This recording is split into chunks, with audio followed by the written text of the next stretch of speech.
പുറപ്പാട് പുസ്തകം 20-ാം അധ്യായം. ദൈവം ഈ വചനങ്ങളൊക്കെയും അരുളിച്ചെയ്തു. അടിമവീടായ മിസ്രയീം ദേശത്തുനിന്ന് നിന്നെ കൊണ്ടുവന്ന യഹോവയായ ഞാൻ നിന്റെ ദൈവമാകുന്നു. ഞാനല്ലാതെ അന്യദൈവങ്ങൾ നിനക്കുണ്ടാകരുത്. ഒരു വിഗ്രഹം ഉണ്ടാക്കരുത്. മീതെ സ്വർഗ്ഗത്തിലെങ്കിലും താഴെ ഭൂമിയിലെങ്കിലും ഭൂമിക്ക് കീഴെ വെള്ളത്തിലെങ്കിലും ഉള്ള യാതൊന്നും നിന്റെ പ്രതിമയും അരുത്. അവയെ നമസ്കരിക്കുകയോ സേവിക്കുകയോ ചെയ്യരുത്. നിന്റെ ദൈവമായ യഹോവയായ ഞാൻ തീക്ഷ്ണതയുള്ള ദൈവമാകുന്നു. എന്നെ പകയ്ക്കുന്നവരിൽ പിതാക്കന്മാരുടെ അകൃത്യം 3-ാമത്തെയും 4-ാമത്തെയും തലമുറ വരെ മക്കളുടെ മേൽ സന്ദർശിക്കുകയും എന്നെ സ്നേഹിച്ച് എൻ്റെ കൽപ്പനകളെ പ്രമാണിക്കുന്നവർക്ക് 1000 തലമുറ വരെ ദയ കാണിക്കുകയും ചെയ്യുന്നു.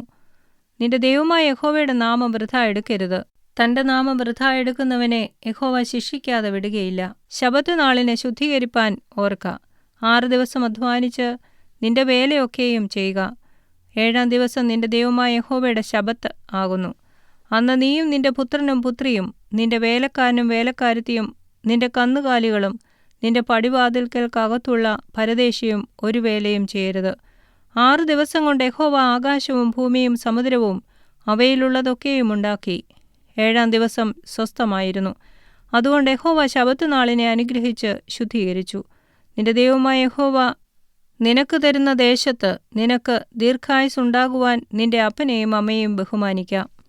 കൊല ചെയ്യരുത്, വ്യഭിചാരം ചെയ്യരുത്, മോഷ്ടിക്കരുത്, കൂട്ടുകാരന് നേരെ കള്ളസാക്ഷ്യം പറയരുത്, കൂട്ടുകാരൻ്റെ ഭവനത്തെ മോഹിക്കരുത്, കൂട്ടുകാരൻ്റെ ഭാര്യയെയും അവൻ്റെ ദാസനെയും ദാസിയെയും അവൻ്റെ കാളയെയും കഴുതയെയും കൂട്ടുകാരനുള്ള യാതൊന്നിനെയും മോഹിക്കരുത്.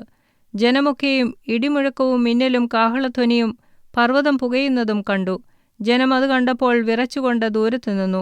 അവർ മോശയോട്, നീ ഞങ്ങളോട് സംസാരിക്ക, ഞങ്ങൾ കേട്ടുകൊള്ളാം. ഞങ്ങൾ മരിക്കാതിരിക്കേണ്ടതിന് ദൈവം ഞങ്ങളോട് സംസാരിക്കരുതേ എന്ന് പറഞ്ഞു.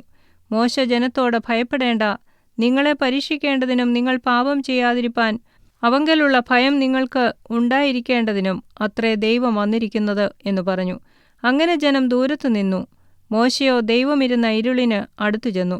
അപ്പോൾ യഹോവ മോശയോട് കൽപ്പിച്ചത്, നീ ഇസ്രായേൽ മക്കളോട് ഇപ്രകാരം പറയണം. ഞാൻ സ്വർഗ്ഗത്തിൽ നിന്ന് നിങ്ങളോട് സംസാരിച്ചത് നിങ്ങൾ കണ്ടിരിക്കുന്നുവല്ലോ. എൻ്റെ സന്നിധിയിൽ വെള്ളി കൊണ്ടുള്ള ദേവന്മാരെയോ പൊന്നുകൊണ്ടുള്ള ദേവന്മാരെയോ നിങ്ങൾ ഉണ്ടാക്കരുത്. എനിക്ക് മണ്ണുകൊണ്ടൊരു യാഗപീഠമുണ്ടാക്കി അതിന്മേൽ നിന്റെ ഹോമയാഗങ്ങളെയും സമാധാനയാഗങ്ങളെയും നിന്റെ ആടുകളെയും കന്നുകാലികളെയും അർപ്പിക്കണം.